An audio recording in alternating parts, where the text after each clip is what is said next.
सुप्रभात प्यारे बच्चों, कैसे हैं आप। आशा करती हूँ कि आप सभी अच्छे होंगे, सुरक्षित होंगे, बढ़िया होंगे। चलिए, आज मैं साधना अग्रवाल आपके सामने फिर से प्रस्तुत हुई हूँ आपकी ऑनलाइन क्लास को लेकर के।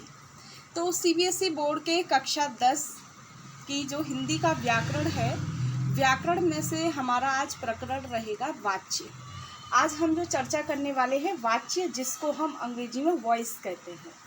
तो वाच्य के लिए हम देखेंगे कि वाच्यों के प्रकार, वाच्य कहते किसको हैं, कैसे इनको समझा जा सकता है, ये सब चीज़ें आज हम यहाँ पर देखेंगे।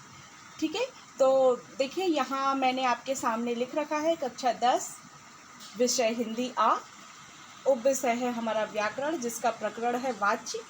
और मैं साधना अग्रवाल आगे बढ़ती हूँ आपको इस टॉपिक के साथ। चलिए, इसके बाद देखते हैं हम, ये हमारा हिंदी व्याकरण है। आज जो हम पढ़ने वाले हैं इसी हिंदी व्याकरण को शुरुआत कर रहे हैं। इससे पहले मैंने आपको जो पढ़ाया है वो हिंदी गद्य और हिंदी काव्य के बारे में बताया है। देखते हैं आगे। इसके बाद देखिए, वाच्य कक्षा 10 की हिंदी का है वाच्य, ये आज हम इसका अध्ययन करने वाले हैं। इसके बाद देखिए, और कहना चाहूँगी कि वीडियो अगर मेरी अच्छी लगे तो इस वीडियो को सब्सक्राइब करना और लाइक करना मत भूलना। ओके, चलो आगे बढ़ते हैं। तो देखो, मैं आपको बताती हूँ कि वाच्य क्या होते हैं। ये हम तभी जान पाएंगे, सबसे पहले हमें देखना है क्रिया के बारे में। क्रिया का बहुत ही इसमें योगदान रहता है। क्रिया जो है हम देखेंगे सकर्मक और अकर्मक क्रिया को देखेंगे। सबसे पहले जानेंगे क्रिया होती क्या है और क्रिया होती क्या है, फिर इसके साथ क्रिया के जो भेद हैं सकर्मक और अकर्मक, इनको हम देखेंगे। देखिए, यहाँ मैंने दिखा भी रखा है कि ये जो सकर्मक है ये भी इस क्रिया का भेद है, इसका बहुत ही महत्व है यहाँ पर वाच्य में। अकर्मक है, इसका भी बहुत महत्व है वाच्य में। तो हम इन दोनों को ही यहाँ पर समझ के चलेंगे। ठीक है, चलिए सबसे पहले हम यहाँ अब देखते हैं कि क्रिया क्या है। यहाँ मैंने देखो लिख रखा है कि जिन शब्दों से किसी काम को करने या होने का भाव उत्पन्न हो उसे हम क्रिया कहते हैं। यानी जो भी शब्द हमें बताते हैं कि भाई कार्य हो रहा है और क्या कार्य हो रहा है, किस तरीके से, तो ये काम करने वाला है, होने वाला जो भाव उत्पन्न होता है उसी को हम क्रिया कहते हैं। जैसे हमने देखा होगा कोई भी हमारा वाक्य होता है उसमें चलना, पढ़ना, जाना, रहना, पूजा करना आदि, ये सभी किसके अंतर्गत आती हैं? ये सभी आते हैं क्रिया के अंतर्गत। ठीक है, इसके बाद हम आगे बढ़ेंगे इस क्रिया के। देखिए जो भेद हैं, हम भेद यहाँ देख रहे हैं अकर्मक क्रिया और सकर्मक क्रिया। हमें हालांकि भेद तो और भी कई होते हैं, पर हमें केवल इन दो ही भेदों को जानना है केवल वाच्य के लिए। वाच्य में हमारे लिए ये दोनों भेद बहुत ही महत्वपूर्णता निभाएंगे। तो हम सबसे पहले देख रहे हैं क्रिया को, हमने समझ लिया कि क्रिया होती क्या है। अब हम यहाँ देखेंगे कि क्रिया अकर्मक क्रिया क्या होती है। अकर्मक क्रिया देख रहे हैं आप, देखिए यहाँ पर अकर्मक क्रिया लिखी हुई है। तो ये जो अकर्मक क्रिया है ये होती क्या है? जिस क्रिया में कर्म नहीं होता, यानी जिस क्रिया में कर्म नहीं होता और ना ही कर्म की उपेक्षा या आशा या इच्छा कुछ भी की जाती है, तो जहाँ कर्म नहीं रहता है उस क्रिया को हम कहते हैं अकर्मक क्रिया। ठीक है, इसके बाद देखिए उदाहरण नीचे दे रखा है, वह खेला, वह पढ़ा, वह गया, वह सो गया। ये सब क्या है? ये सो गया, पढ़ा, खेला, खाया, ये केवल जब अकेले आती हैं, इनके साथ कर्म नहीं होता, तो ऐसी क्रिया किसकी श्रेणी में आती हैं? अकर्मक क्रिया की श्रेणी में। इसके बाद हम देखते हैं सकर्मक क्रिया क्या होती है। सकर्मक जैसा कर्मक से पहले लगा है स, और ऐसे ही आपने देखा अकर्मक कर्मक से पहले लगा है आ माने होता है बिना, यानी बिना कर्म की क्रिया को हम अकर्मक कहते हैं। और सामान्य साथ में, यानी कर्म के साथ प्रयोग की गई क्रिया को हम सकर्मक क्रिया कहते हैं। तो देखिए यहाँ लिखा है सकर्मक क्रिया को हम ध्यान देंगे। इसमें क्या कह रहा है कि जिस क्रिया के व्यापार का फल कर्ता पर नहीं बल्कि कर्म यहाँ दिखा रहा है कर्म, यानी जहाँ हमने यहाँ तो बताया था आपको कि कर्म जो अकर्मक क्रिया है इसमें कर्म नहीं होता, लेकिन सकर्मक में क्या होता है, कर्म उपस्थित रहता है। तो कर्म जो है सुप्त या जागृत, यानी कर्म हमें दिखाई देता है, यानी या सुप्त यानी सोते हुए या जागते हुए, कहने का मतलब है शांत है चाहे स्पष्ट है, लेकिन कर्म यदि है तो उसकी उपस्थिति है कर्म की, तो उसी पर ही प्रभाव पड़ेगा, उसे हम सकर्मक क्रिया कहेंगे। यानी जहाँ पर जिस वाक्य में कर्म उपस्थित होगा वहाँ सकर्मक क्रिया, और जिस वाक्य में कर्म उपस्थित नहीं होगा वहाँ पर अकर्मक क्रिया आ जाएगी। तो इसे देखिए, हम कभी कभी कन्फ्यूजन में आ जाते हैं, असमंजस हमारे अंदर हो जाती है कि भाई कर्म कैसे होना चाहिए, कर्म की हम पहचान कैसे करेंगे। कभी कभी ऐसा होता है जो अधिकरण होता है, अधिकरण का चिन्ह होता है मैं और पर, ऐसे चिन्ह आ जाते हैं तो हम क्या समझते हैं, उसके साथ जुड़े हुए शब्द को हम कर्म बोल देते हैं। लेकिन हमें कर्म की पहचान किस तरह से करनी है, इसके बारे में भी मैं आपको कारक चिन्हों के द्वारा बताऊंगी।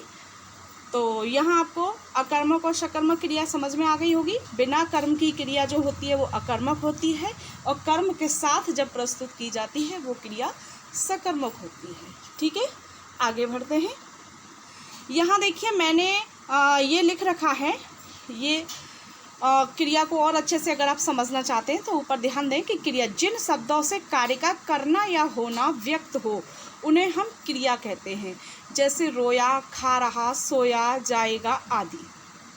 जैसे राम घर जाएगा, यहाँ देखिए जो मैंने जाएगा डैश किया हुआ है ये क्रिया है। सीताफल खा रही है, इसमें खा रही है नीचे हमने लाइन कर रखी है, तो ये क्या है, ये भी क्रिया है। तो उपर्युक्त जो रेखांकित शब्द हैं वो क्रिया कहलाते हैं, जिनके नीचे रेखा खींची हुई है वो शब्द क्या हैं, क्रिया के अंतर्गत आते हैं। अब हम देखते हैं क्रिया के भेद। क्रिया के भेद क्या हैं, देखिए दो तरह से होते हैं, कर्म की दृष्टि से और प्रयोग की दृष्टि से। तो हमें जो वाच्य में पढ़ने हैं वो केवल कर्म की दृष्टि वाले ही पढ़ने हैं, हमें प्रयोग की दृष्टि वाले नहीं पढ़ने। तो देखिए जो कर्म की दृष्टि से होते हैं वो अकर्मक क्रिया और सकर्मक क्रिया। अच्छा, सकर्मक और द्विकर्मक, इनमें भी थोड़ा अंतर है। द्विकर्मक जो दो कर्म आते हैं वो भी सकर्मक के अंतर्गत आती है। सकर्मक का ही ये प्रकार है कि एक कर्मक और द्विकर्मक ही सकर्मक के ही प्रकार हैं। तो हमें ध्यान रखना है बस इतना कि जो कर्म के साथ प्रस्तुत होती है वो सकर्मक क्रिया होती है, जो बिना कर्म के प्रस्तुत होती है वो अकर्मक क्रिया होती है। अगर आप इसको और अच्छे से पढ़ना चाहते हैं तो इसका स्क्रीनशॉट ले लीजिएगा और आराम से बैठ करके समझिएगा, इसको समझ में आ जाएगा। ठीक है, इसके बाद हम आगे बढ़ते हैं, ज़्यादा समय न लेते हुए, क्योंकि आगे भी हमें और कुछ देखना है। तो देखिए इसके बाद हम देखेंगे क्रिया तो हमने समझ ली, लेकिन हमें क्रिया में कर्म का जो है पता नहीं चल पाता कभी कभी कि कर्म है कि नहीं। तो कर्म की पहचान हम किस तरीके से करेंगे, कुछ कारक चिन्ह हैं जो आप पढ़ते हुए पहले से आ रहे होंगे। कर्ता ने कर्म को करण से, इस तरह से पढ़ते हुए आ रहे हैं ना, तो यही चिन्ह हमें पहचान कराते हैं कि किसके साथ में कर्म है, किसके साथ कर्ता है, क्या है।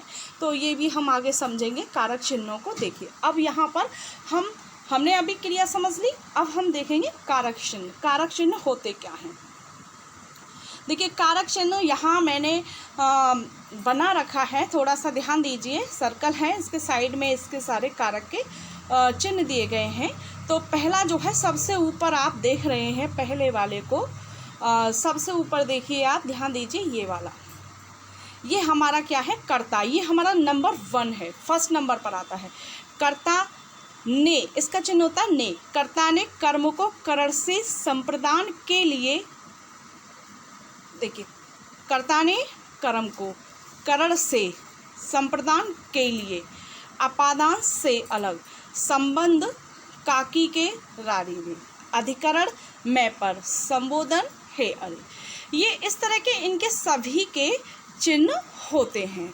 तो इन चिन्हों के द्वारा ही हम पता कर लेते हैं कि शब्द के साथ में कौन सा कारक आया है, ये क्या है। तो हमें सबसे पहले जो फोकस करना है हमारा जो रहेगा, हमें यहाँ हम जानेंगे कर्म को और कर्ता को और अधिकरण को। अधिकतर वाच्य में ये तीनों ही सबसे ज़्यादा प्रयोग किए जाते हैं। ठीक है, चलिए आगे बढ़ते हैं। आगे बढ़ने पर देखिए यहाँ पर मैंने कारक चिन्हों की एक यहाँ सारणी बना रखी है, सारणी के द्वारा हम समझेंगे। ठीक है, देखिए यहाँ हम देख रहे हैं, सबसे पहला है हमारा कर्ता। ये प्रथमा विभक्ति के अंतर्गत आता है। कर्ता का चिन्ह है ने, कर्म का है को, करण का है से, संप्रदान का के लिए, अपादान से। अब आप समझ रहे होंगे ये वाला से और ये वाला से, इस दोनों में अंतर क्या है। जो ये वाला से है ना, ये हमारा जब किसी चीज़ के जुड़ने के साथ आता है, जुड़ता है, तब ये से प्रयोग किया जाता है। और ये वाला से होता है अलग होने के लिए। जैसे पेड़ से पत्ते गिरते हैं, पेड़ के बाद में जो से लगा हुआ है ना, इसमें ये वाला से आएगा, यानी अपादान वाला। ठीक है, तो ये वाला अलग होने के लिए आता है। संबंध के चिन्ह जो होते हैं वो होते हैं काकी के, रारी रे, नानी रे। अधिकरण का होता है मैं और पर। हमें जो ध्यान देना है, एक तो ध्यान देना है इसको, कर्म का चिन्ह होता है को। मैंने बताया जो सकर्मक क्रिया होती है उसमें ये को जरूर आएगा कर्म के साथ में। कभी कभी को हमें स्पष्ट दिखाई नहीं देता, अदृश्य होता है, लेकिन यदि हम उसको जोड़ें तो वो जुड़ने के साथ उसमें आराम से जोड़ दिया जा सकता है। तो को से हमें पहचान होती है कि ये सकर्मक क्रिया है। लेकिन किसी किसी शब्द के साथ आ जाता है मैं पर। जैसे मैं इस छत पर बैठा हूँ, मैं इस छत पर बैठा हूँ। अगर हम आपसे पूछें कि इसमें क्रिया सकर्मक है या कर्मक है, तो आप में से कुछ बच्चे बताएंगे कि ये सकर्मक है, क्योंकि कुछ को ये असमंजस हो जाएगा कि जो छत है वो कर्म है। लेकिन ध्यान रखें, छत के साथ जो जुड़ा हुआ है वो जुड़ा हुआ है पर, लेकिन पर जुड़ने से ये कर्म नहीं बन जाएगा, इतना ध्यान रखेंगे। क्योंकि पर जुड़ने से आप इसको कर्म बना दोगे तो ये आप ही बना दोगे, नियमों के हिसाब से ये कर्म नहीं हो सकता है। इसलिए ये जो क्रिया है इसमें जो आई है, मैं इस छत पर बैठा हूँ, तो ये क्रिया कौन सी क्रिया कहलाएगी? अकर्मक क्रिया, क्योंकि ये कर्म के अंतर्गत नहीं आएगा। कर्म जो होगा, मैं इस पुस्तक को पढ़ता हूँ, मैं इस पुस्तक को पढ़ता हूँ। तो पुस्तक के साथ आप देख रहे हैं को लगा हुआ है, ये वाला को। तो जो को लगा हुआ है इससे हमें पता चलता है कि ये कर्म है। तो कर्म के साथ में को आएगा, बाकी के साथ में अगर कोई होगा को अगर नहीं जुड़ पा रहा है तो आप समझ जाइए कि ये जो है कर्म नहीं है। चलिए इसके बाद हम आगे बढ़ते हैं बेटा। यहाँ देखिए, अब हमने दो चीज़ों को समझा। पहला तो हमारा क्या था? क्रिया। और दूसरा हमारा क्या था? पहला हमने क्रिया को समझा था कि क्रिया के सकर्मक और अकर्मक दो भेदों को समझा। दूसरा हमने कारक को समझा। कारक में मैंने बताया आपको तीन चीज़ों का विशेष ध्यान रखना है। एक तो कर्ता की पहचान करनी है आपको, और दूसरी किसकी करनी है? कर्म की पहचान करनी है। तीसरी किसकी करनी है? अधिकरण, और अधिकरण के जो चिन्ह मैं और पर होते हैं उसकी। तो तभी आप वाच्यों को कर पाएंगे, समझ पाएंगे, अन्यथा आप नहीं समझ पाएंगे। इनको समझना बहुत ज़रूरी है। अच्छा, एक चीज़ और, हम एक बार और हम दोबारा इसको देख लेते हैं। यहाँ विभक्ति आप देख ही रहे हैं, लिखी हुई हैं इनके सामने, इनके चिन्ह लिखे हुए हैं, सबको याद होंगे। अब हम इसके बाद वाच्यों की तरफ बढ़ते हैं। वाच्य और भेद होते क्या हैं? वाच्य देखिए, और इसके साथ ही मैं आपसे कहना चाहूँगी कि मेरी वीडियो अगर आपको अच्छी लग रही है, आपको समझ में आ रही है, तो इस वीडियो को लाइक करें, सब्सक्राइब करें, और जिससे हमारा भी उत्साह बना रहे। चलिए और आगे बढ़ते हैं। यहाँ देखिए वाच्य। अब हमने यहाँ आपके सामने वाच्य जो है, पुस्तक का पेज यहाँ आपके सामने रखा हुआ है, इसको देखेंगे। देखिए यहाँ आप देख रहे हैं कि वाच्य टॉपिक हमारा ये है। वाच्य की परिभाषा, यानी वाच्य कहते किसको हैं, ध्यान दीजिए। क्रिया के जिस रूप से यह पता चले कि वाक्य में क्रिया द्वारा किए गए विधान, यानी क्रिया जो विधान कर रही है उसका विषय क्या है, उसका विषय कर्ता, यानी क्रिया जो इंगित हो रही है वो कर्ता के आधार पर इंगित हो रही है, या कर्म के आधार पर, या भाव के आधार पर। तो इनका जो विषय बिंदु है, विषय जो है वो क्या है, इनका किसके लिए क्रिया का यहाँ पर प्रयोग हुआ है। अगर कर्ता की तरफ जा रही है तो कर्तवाच्य है, कर्म की तरफ जा रही है तो कर्मवाच्य है, और यदि भाव की तरफ जा रही है तो वो भाववाच्य है। देखिए अब हमने इसको तो देख लिया, समझ में आ गया कि वाच्य किसे कहते हैं। वाच्य हम उसको कहते हैं जैसे क्रिया द्वारा किए गए विधान का विषय हमें पता चलता हो कि कर्ता है, कर्म है या भाव है, हम उसी को वाच्य कहते हैं। अब देखा जा रहा है यहाँ पर कि वाच्य के प्रकार कितने होते हैं। वैसे यदि हम सीधे अर्थों में कहें तो वाच्य के 3 प्रकार होते हैं, और यदि मुख्य रूप से कहें तो वाक्य के 2 ही प्रकार होते हैं। देखिए तीसरा जो प्रकार होता है ना, बताएंगे तुम्हें किस तरीके से निकलता है, यहाँ आपको सब कुछ समझ में आ जाएगा इसके द्वारा। ये आप देखिए, यहाँ पर आप देख रहे हैं कर्तवाच्य, ये क्या है, ये हमारा पहला वाच्य है।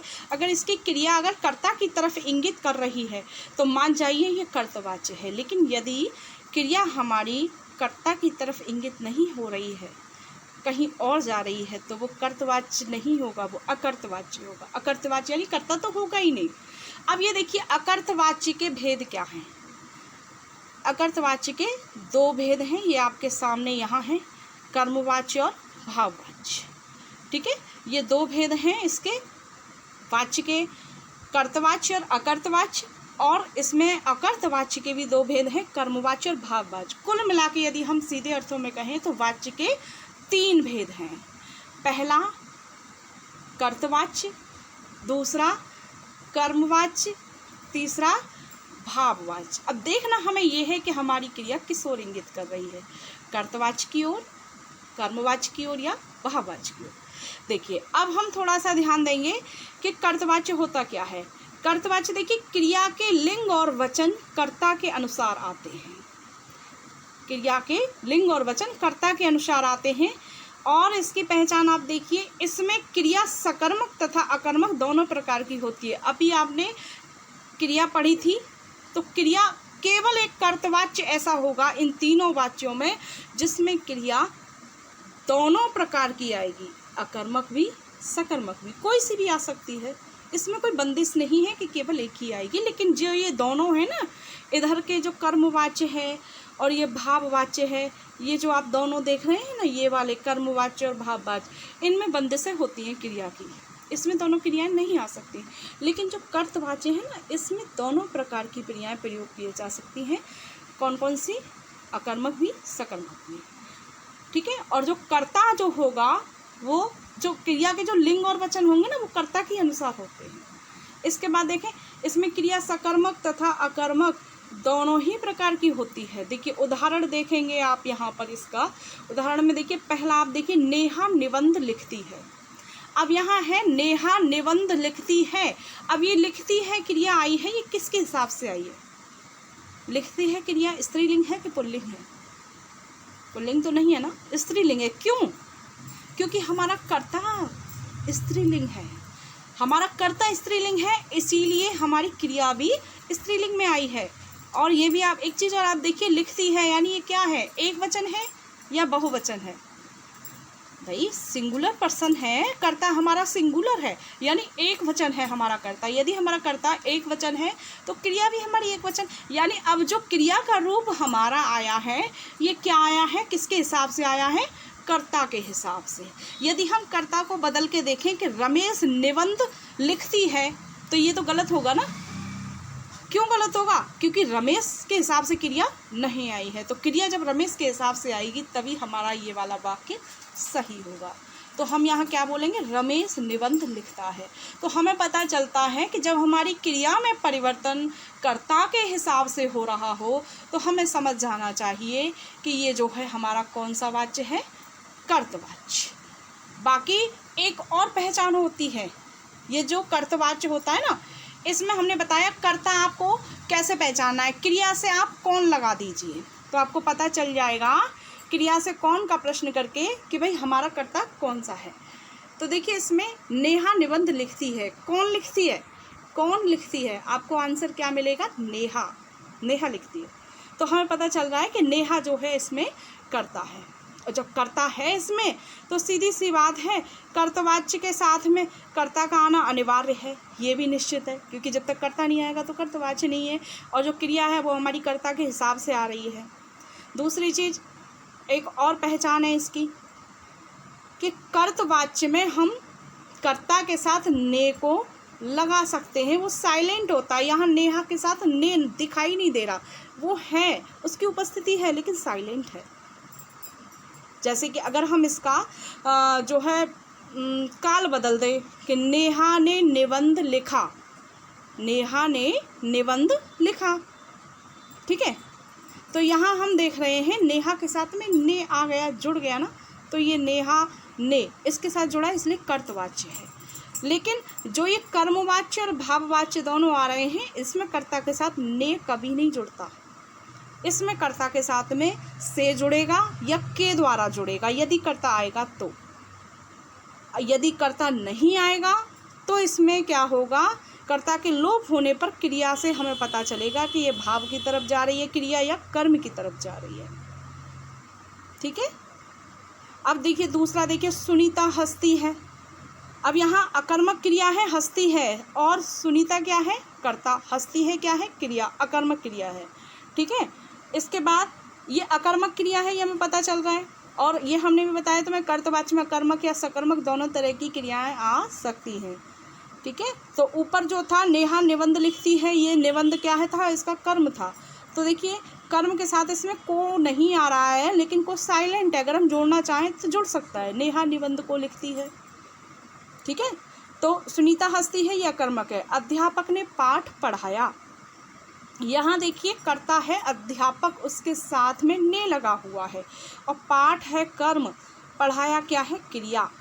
तो यहाँ कौन सी क्रिया आई है, कर्म आया है क्रिया के साथ, तो सकर्मक क्रिया मानी जाएगी। इसके बाद आगे हम देखेंगे पक्षी आकाश में उड़ते हैं। यही चीज़ मैं आपको समझाने का प्रयास कर रही थी, ये भी एग्जाम्पल बहुत अच्छे से आ गया। यहाँ देखिए पक्षी आकाश में उड़ते हैं। यहाँ आप इस वाले को देखिए ध्यान से। अगर मैं आपसे पूछूं कि आप मुझे ये बताइए इसमें जो क्रिया है वो सकर्मक है या अकर्मक है, क्या जवाब देंगे आप? बहुत से बच्चे तो जवाब देंगे सकर्मक है, क्योंकि वो बताएंगे कि मैडम इसमें कर्म है।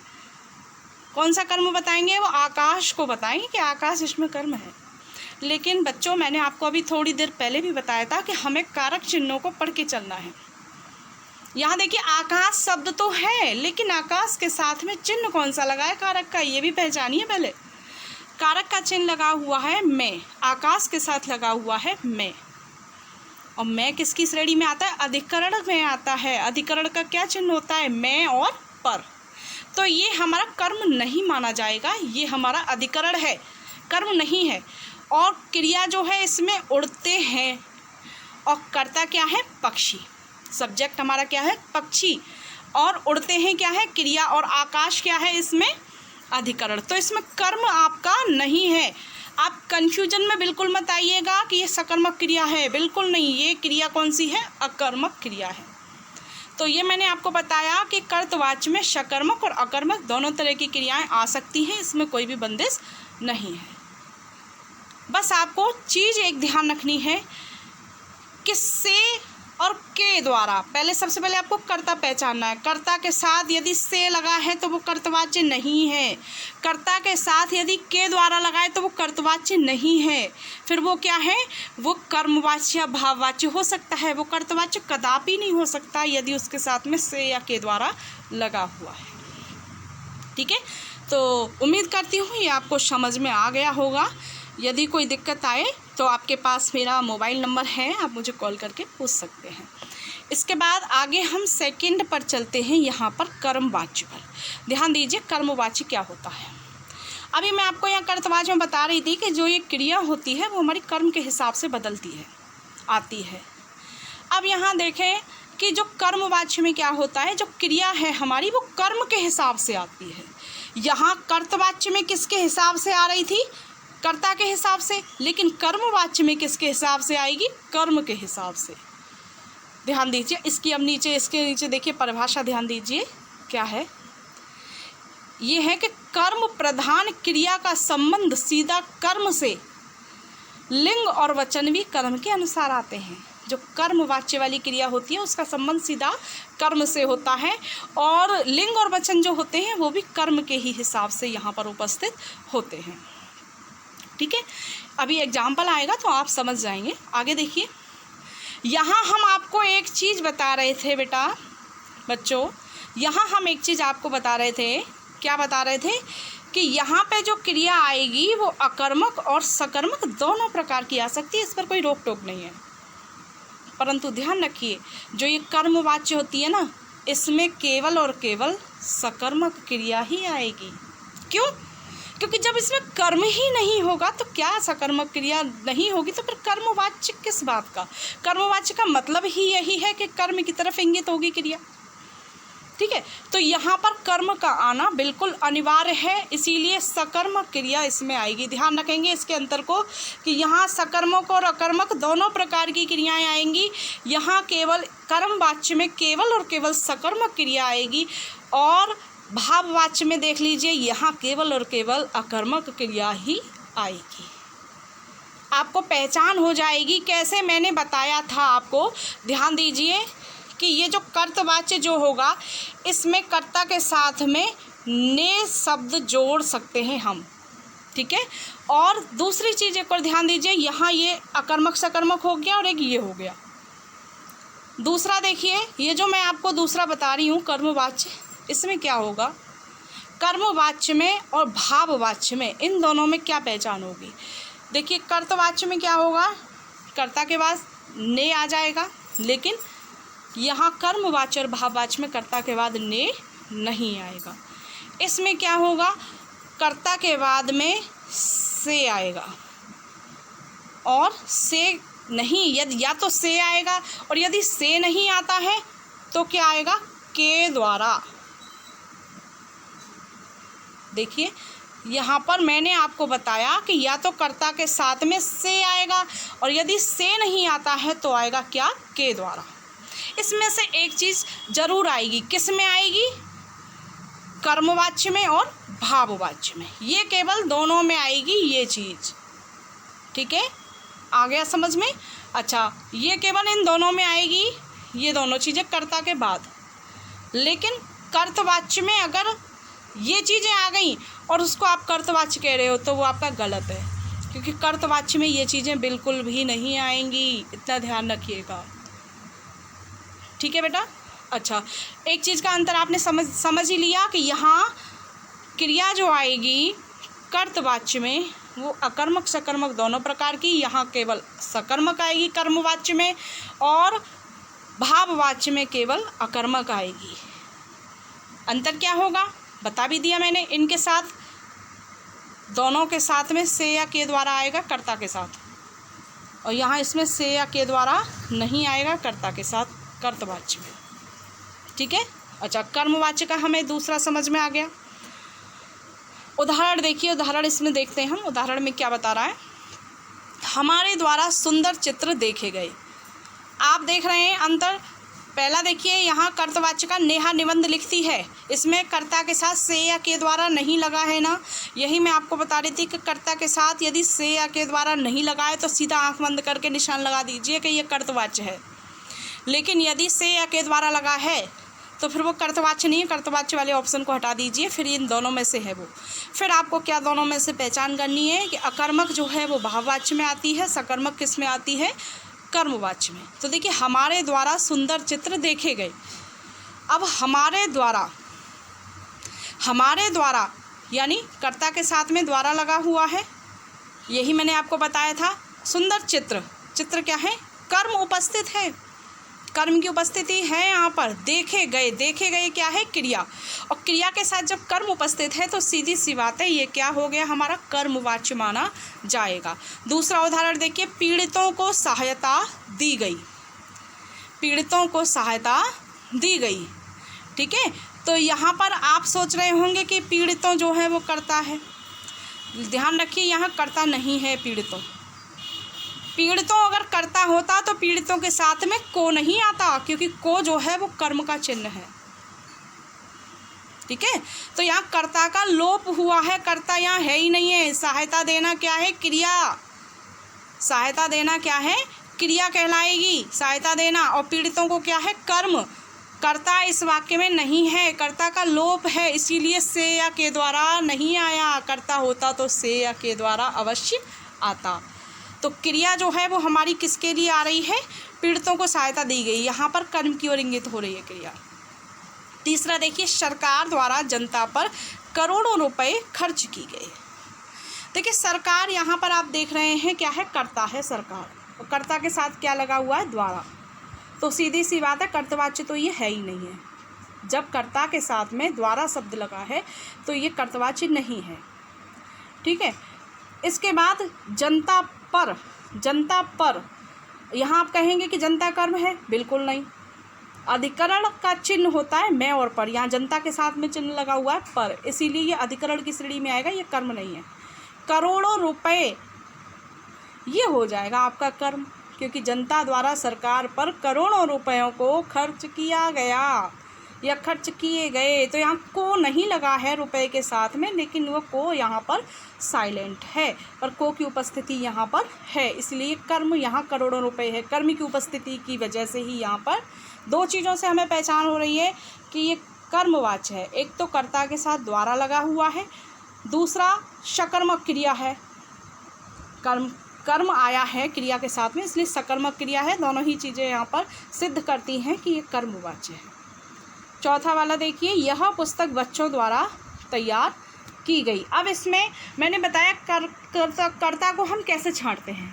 तैयार की गई, कौन के द्वारा तैयार की गई? बच्चों द्वारा। इसमें जो बच्चे हैं वो हैं इसमें कर्ता, और कर्ता के साथ में यहाँ द्वारा लगा हुआ है, बच्चों के साथ लगा हुआ है। क्या लगा हुआ है? बच्चों के साथ में द्वारा लगा हुआ है, इसलिए द्वारा लगे होने की वजह से हम देखेंगे कि ये कर्तवाच्य तो नहीं है। यदि कर्ता के साथ में अगर द्वारा लगा हुआ है तो ये कर्तवाच्य नहीं है, ये हमारा या तो भाववाच्य है या कर्मवाच्य है। अब हम देखेंगे कि भाववाच्य तब होगा जब इसमें अकर्मक क्रिया होगी, लेकिन यदि सकर्मक क्रिया है तो ये भाववाच्य नहीं है, फिर ये कर्मवाच्य है। तो देखिए यह पुस्तक जो है इसमें कर्म है, यह पुस्तक इसमें कर्म आगे आया है, कर्ता इसमें बीच में आया है, क्रिया पीछे आई है। ठीक है, इसके बाद हम आते हैं यहाँ तीसरे वाले पर, भाववाच्य। भाववाच्य क्या होता है? देखिए हम यहाँ पर देख रहे थे कि कर्तवाच्य में जो क्रिया है, क्रिया के लिंग और वचन जो आ रहे थे वो कर्ता के हिसाब से आ रहे थे, और कर्मवाच्य में जो लिंग वचन आ रहे थे वो कर्म के हिसाब से आ रहे थे। और भाववाच्य में क्या होगा कि भाव की प्रधानता होगी, कर्ता या कर्म की प्रधानता बिल्कुल भी इसमें नहीं होगी। ठीक है, तीनों का अंतर पता चल गया। यहाँ आप दूसरा अंतर देखिए, मैंने बताया था आपको यहाँ पर क्रिया सकर्मक और अकर्मक दोनों प्रकार की रहेगी, और यहाँ इसमें केवल और केवल सकर्मक क्रिया रहेगी, और भाववाच्य में केवल और केवल अकर्मक क्रिया रहेगी। अंतर पता चल गया। अब ये भी मैंने बताया, दूसरा अंतर ये पता चल गया आपको कि कर्तवाच्य में दोनों तरह की क्रियाएं आ सकती हैं, इसमें कोई बंदिश नहीं है, और कर्मवाच्य में केवल सकर्मक क्रिया आएगी और भाववाच्य में केवल अकर्मक क्रिया आएगी। इसके बाद तीसरा अंतर देखिए, तीसरा अंतर मैंने बताया था, इसके साथ हमें कर्ता के साथ में ने का बोध होगा, और इनके साथ में कर्ता के साथ ने कभी नहीं आएगा, कर्ता के साथ से आएगा या के द्वारा अवश्य आएगा। इसके साथ भी से या के द्वारा आएगा कर्ता में, इसके साथ भी से या के द्वारा आएगा कर्ता में। बस सिर्फ अंतर एक ही रहेगा इन दोनों के बीच में, इन दोनों के बीच में ये अंतर रहेगा कि इसमें केवल सकर्मक क्रिया और इसमें केवल अकर्मक क्रिया। इतना ध्यान रखिएगा, बस एक ही अंतर से ये दोनों पहचाने जाएंगे। ठीक है, और ये दोनों एक चीज़ और होगी, ये दोनों एक दूसरे में बदले नहीं जा सकते। न तो भाववाच्य को हम कर्मवाच्य बना सकते हैं और न ही कर्मवाच्य को हम भाववाच्य बना सकते हैं। भाववाच्य को हम कर्तवाच्य बना सकते हैं और कर्मवाच्य को भी भाववाच्य बना सकते हैं। कर्मवाच्य की दोनों को इन दोनों में बदल सकते हैं। ठीक है, इतना विशेष ध्यान रखिएगा। अब देखिए भाववाच्य में अधिकार प्रयोग निषेधार्थक शब्द वाक्यों में होता है। अधिकतर जो प्रयोग होता है वो निषेधार्थक वाक्यों में होता है। देखिए उदाहरण इसका देखेंगे हम। अब चला जाए, यहाँ कर्म नहीं है, ध्यान रखिए, अकर्मक क्रिया इसमें आएगी। अब चला जाए, ना तो इसमें कर्ता है और ना ही इसमें कर्म है। क्या है इसमें? इसमें केवल और केवल भाव की प्रधानता है। यहाँ हम देख रहे हैं केवल इसके उदाहरण में भाव की प्रधानता है, न तो इसमें कर्म है और ना ही इसमें कर्ता है। दूसरा एग्जाम्पल देखिए, रात भर कैसे जागा जाएगा। यहाँ भी आपको भाव पता चल रहा है, जागा जाएगा, ये व्यक्ति के अंदर भाव आ रहा है कि भाई रात भर कैसे जागा जाएगा। ठीक है, तो क्या होगा, इसमें भी कर्म नहीं है और इसमें भी कर्म भी नहीं है, तो क्या नहीं है उसमें, कर्म भी नहीं है और कर्ता भी नहीं है। ठीक है, तीसरा देखिए, उससे बैठा नहीं जाता। यहाँ आप देख रहे हैं ये भी अकर्मक क्रिया है, क्योंकि मैंने बताया कि कर्ता या तो लोप हो जाएगा, कर्ता होगा नहीं, और यदि कर्ता होगा तो उसके साथ में से या के द्वारा अवश्य होगा। इसमें देखिए उस से, उसके साथ में से लगा हुआ है, ठीक है, उस से बैठा नहीं जाता, कर्म तो नहीं है, अकर्मक क्रिया है, और कर्ता है तो उसके साथ से या के द्वारा अवश्य लगा हुआ है। चौथा वाला देखिए, बच्चों से रात भर कैसे सोया जाएगा। इस वाक्य में भी कर्म नहीं है, इसमें भी अकर्मक क्रिया है। बच्चों से, बच्चे क्या है, कर्ता है, बच्चों के साथ में से या के द्वारा लगा हुआ है। बच्चों से रात भर कैसे सोया जाएगा, इसमें कर्म तो नहीं है, और कर्म नहीं है तो क्रिया कौन सी, अकर्मक। और जहाँ अकर्मक क्रिया हो और कर्ता के साथ से या के द्वारा लगा हो, वो किस तरह का होता है, वाच्य, वो होता है भाववाच्य। ठीक है, जहाँ तक समझती हूँ कि आपको समझ में आ गया होगा, कोशिश पूरा कर रही हूँ कि आपको समझ में आए। ठीक है, तो बस एक ही चीज़, दो चीज़ें आपको ध्यान रखनी है। एक तो क्रिया कि भाई इसमें जो है क्रिया आएगी, तो इसमें जो क्रिया आएगी वो सकर्मक, और इसमें आएगी क्या, अकर्मक। इन चीज़ों को विशेष ध्यान रखना है। और इनमें दोनों तरह की क्रिया आ सकती हैं कर्तवाच्य में। अंतर ये रहेगा, इन दोनों के साथ से या के द्वारा अवश्य आएगा। कर्ता के साथ आएगा से, या आएगा द्वारा, इतना ध्यान रखिएगा। और यदि ये नहीं आता है तो फिर कर्ता ही नहीं आएगा, कर्ता का भी लोप रहेगा। और यहाँ पर कर्ता अवश्य आएगा, कर्ता के साथ में ये से या के द्वारा नहीं लगे होंगे, किसमें, कर्तवाच्य में। इन दो अंतर को ध्यान रखिएगा, वाच्य समझ में आ जाएगा। ठीक है, चलिए इसके बाद और आगे बढ़ते हैं हम आगे। यहाँ देखिए ध्यान देने योग्य बातें, बहुत ज़रूरी बात है, इसको ध्यान दीजिएगा, बहुत ध्यान से देखेंगे।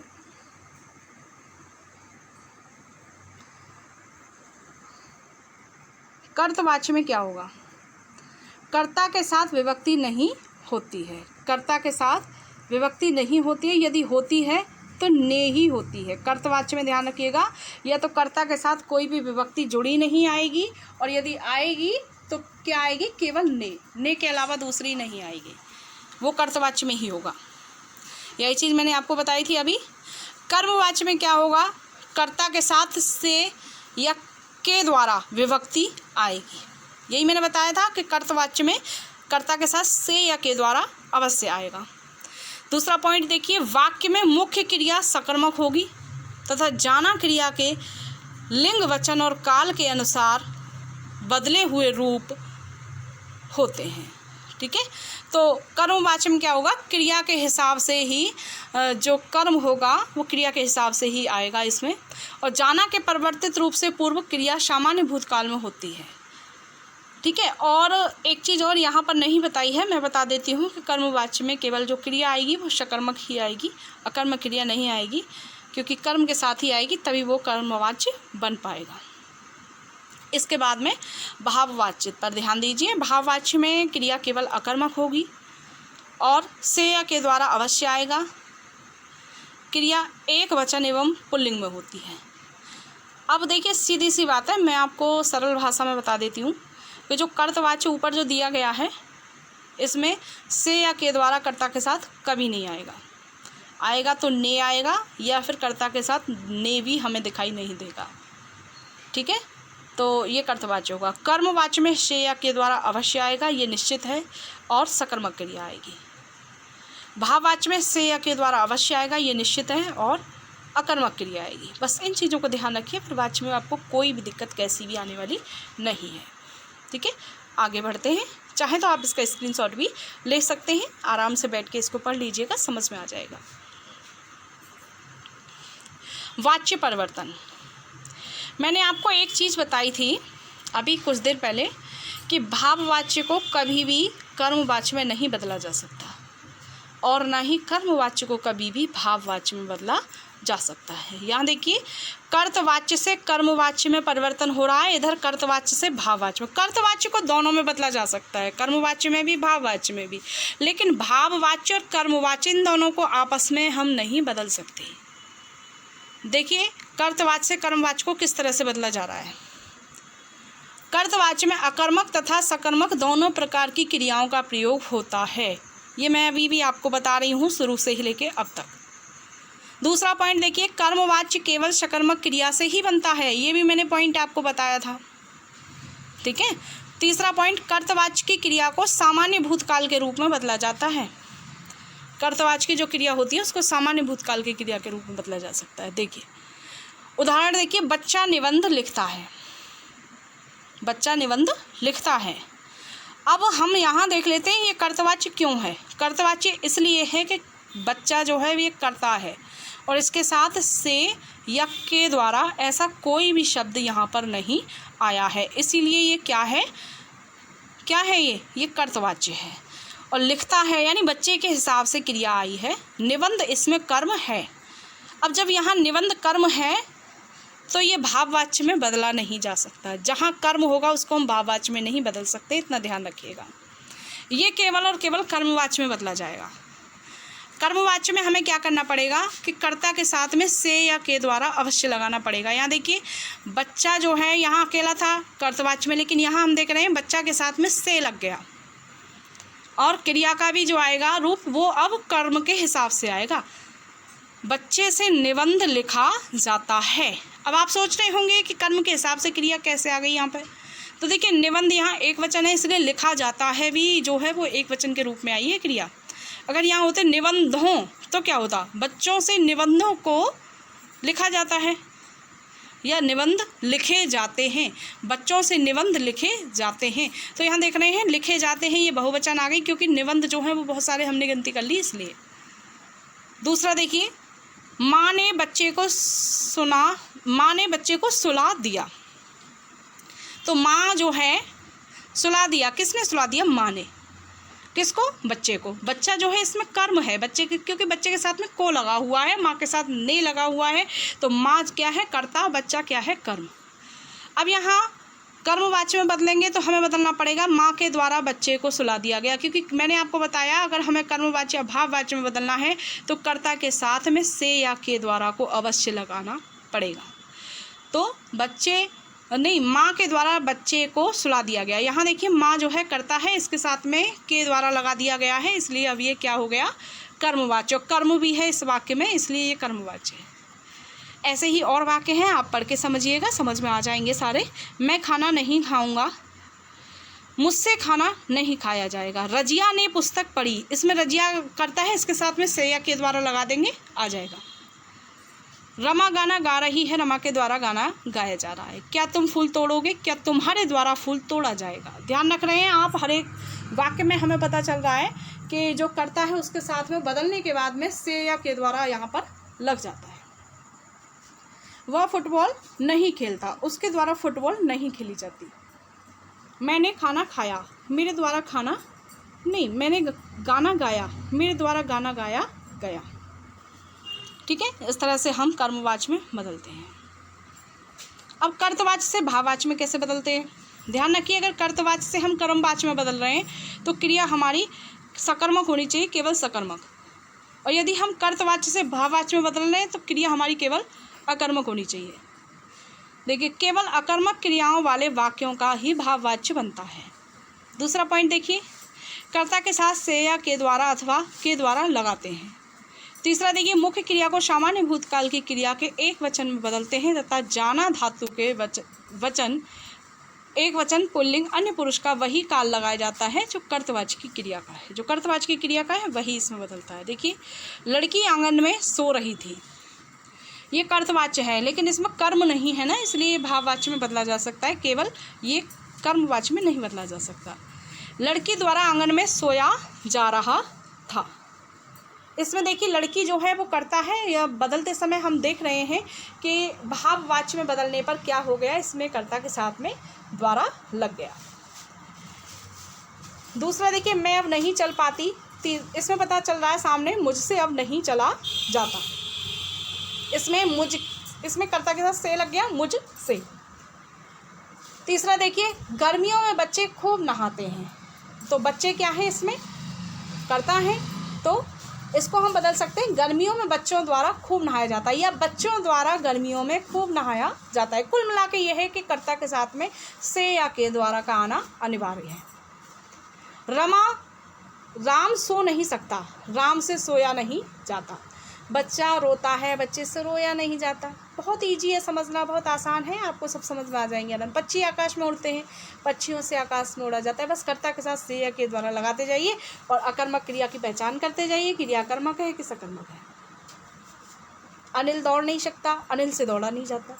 राम बैठ नहीं सकता, राम से बैठा नहीं जा सकता। बहुत ईजी है समझना, ठीक है। तो आपको ये समझ में आ गया होगा। नीचे हम देखेंगे, जहाँ क्रिया का कर्ता अज्ञात या मुख्य न हो, जैसे प्रधानाचार्य को बहुत चिट्ठियाँ भेजी गई, यानी यहाँ पर कर्ता मुख्य नहीं है, कर्ता यहाँ पर आया ही नहीं है, तो ऐसे भी वाक्य आ जाते हैं। वो मैंने अभी थोड़ी देर पहले समझाया भी था आपको। जहाँ कानूनी भाषा का प्रयोग हो, जैसे यदि मूल्य सूची प्रत्येक दुकान पर न लगाई गई तो दंड दिया जाएगा, ऐसे भी वाक्य कर्मवाच्य होते हैं।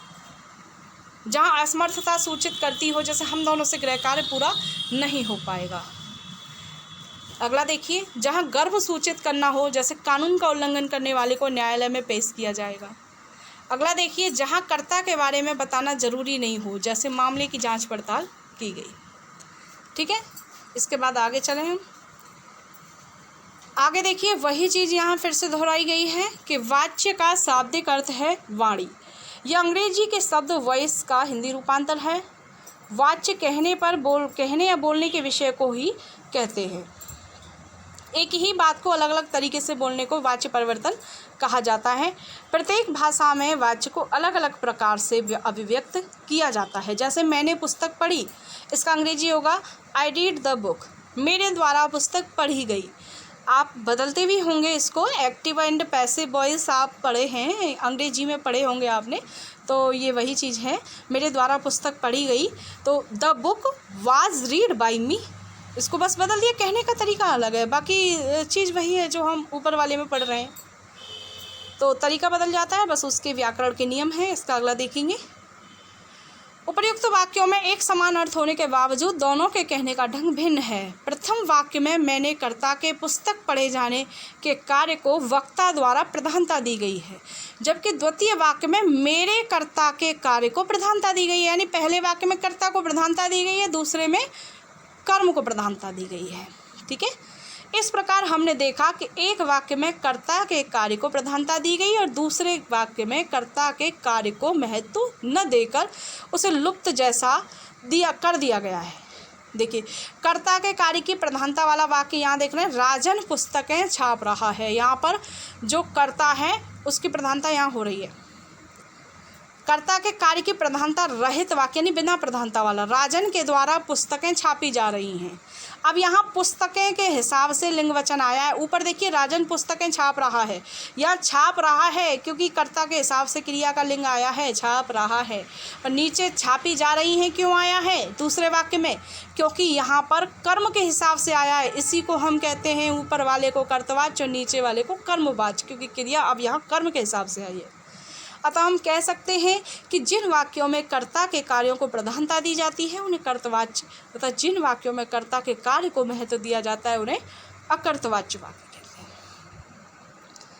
अब आप समझ गए होंगे कि वाक्य के दो भेद होते हैं, कर्तवाच्य और अकर्तवाच्य। कर्तवाच्य देखिए, महेश खाना खाता है। यहाँ आप देख रहे हैं, ये वाला देखिए, कर्तवाच्य महेश खाना खाता है, ठीक है। और इसी को हम कर्मवाच्य में बदल रहे हैं, तो अब क्या होगा, महेश के द्वारा खाना खाया जाता है। और दूसरा देखिए, यहाँ पर रमेश गाना गाता है।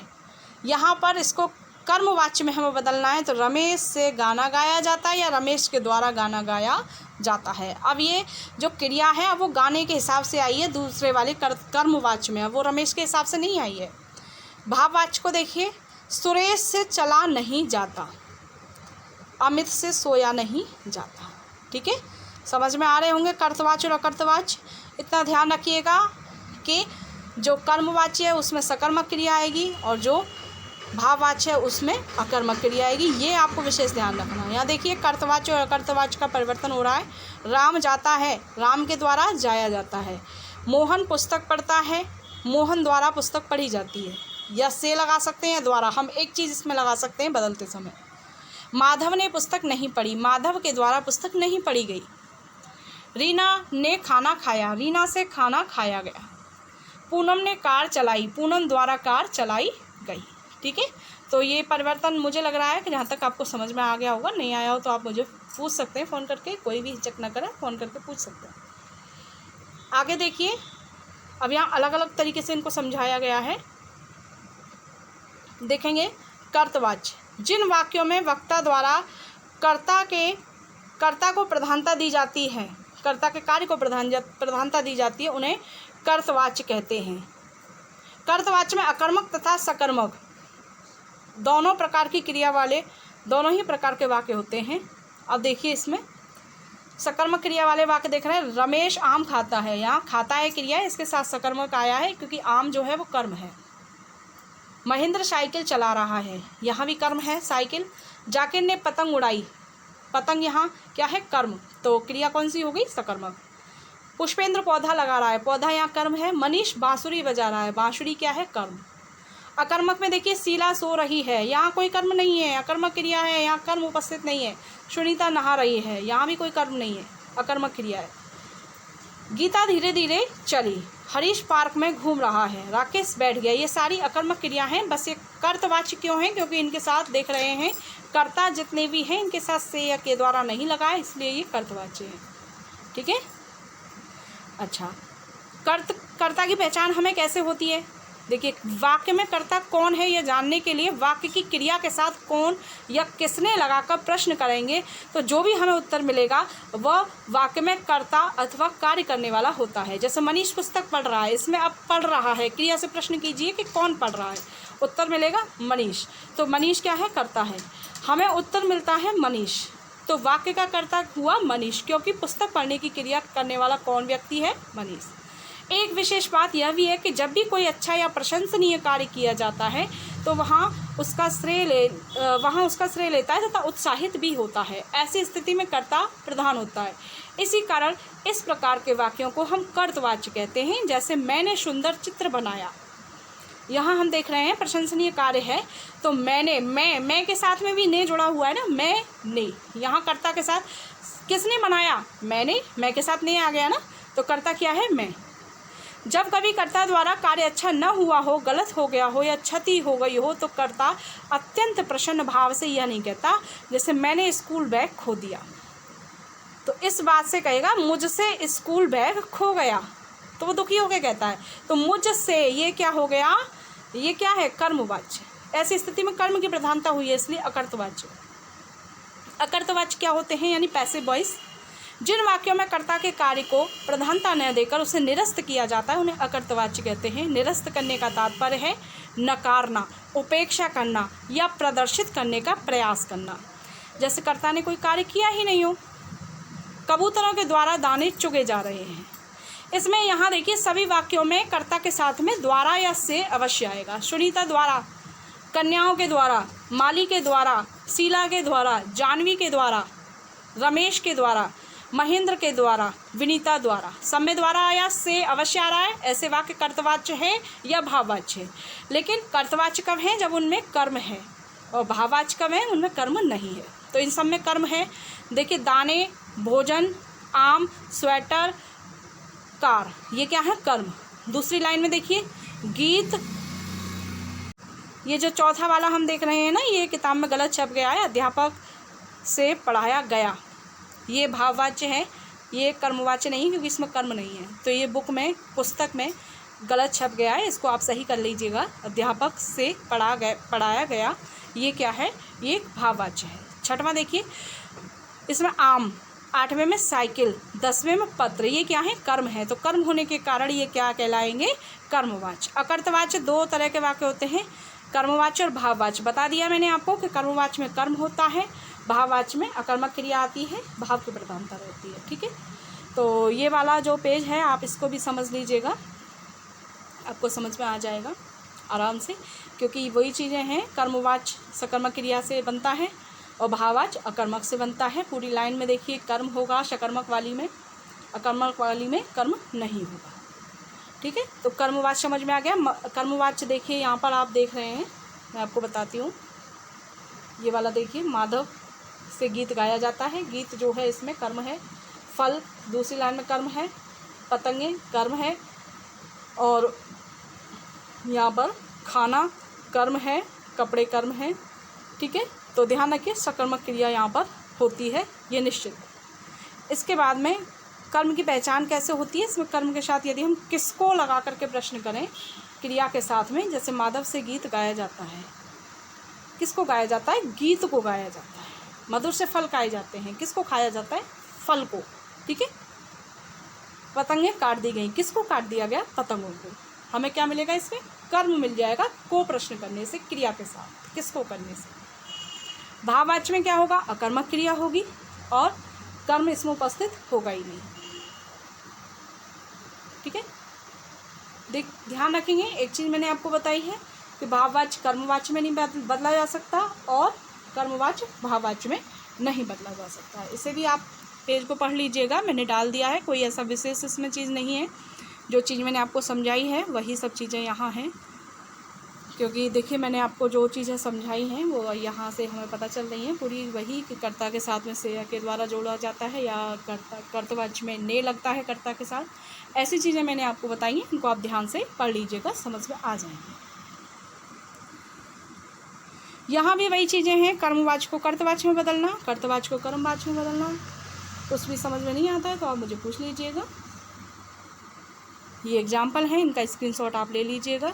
कर्मवाच्य इधर साइड में दिए गए हैं और कर्तवाच्य इधर हैं। इन्हीं कर्मवाच्यों को कर्तवाच्य में बदला गया है। कोई भी आप इसका अभ्यास कीजिएगा, समझ में नहीं आते तो आप मुझे पूछ लेना कि ये कैसे आया, क्यों आया, मैं आपको फ़ोन के द्वारा आपको समझा दूँगी। ठीक है। ये देखिए यहाँ कर्तवाच्य को भाववाच्य में, क्योंकि यहाँ पर आप देखिए जितने भी हैं यहाँ पर ये अकर्मक क्रिया आई हैं, इसीलिए ये भाववाच्य में बदले गए हैं। अगर ये सकर्मक आती ना क्रिया ये वाली कर्तवाच्य की, तो ये भाववाच्य में नहीं बदले जाते, फिर ये कर्मवाच्य में बदले जाते। अकर्मक है इसीलिए ये भाववाच्य में बदली गई है। ध्यान से इसको पढ़ लीजिएगा। ठीक है। ये भी एक एग्जाम्पल है, मैंने ये पीछे एग्जाम्पल इसलिए डाल दिए हैं जिससे आप इसको पढ़ें और समझें। मेरी वीडियो आपको समझ में आई होगी, मैं उम्मीद यही करती हूँ कि समझ में अवश्य आई होगी। यदि कोई दिक्कत है आप मुझे पूछ लीजिएगा। ठीक है। वीडियो देखने के लिए आपको बहुत बहुत धन्यवाद, और मेरी वीडियो पसंद आई हो तो इसे लाइक करें एंड सब्सक्राइब करें। ठीक है। Okay, thank you, good bye.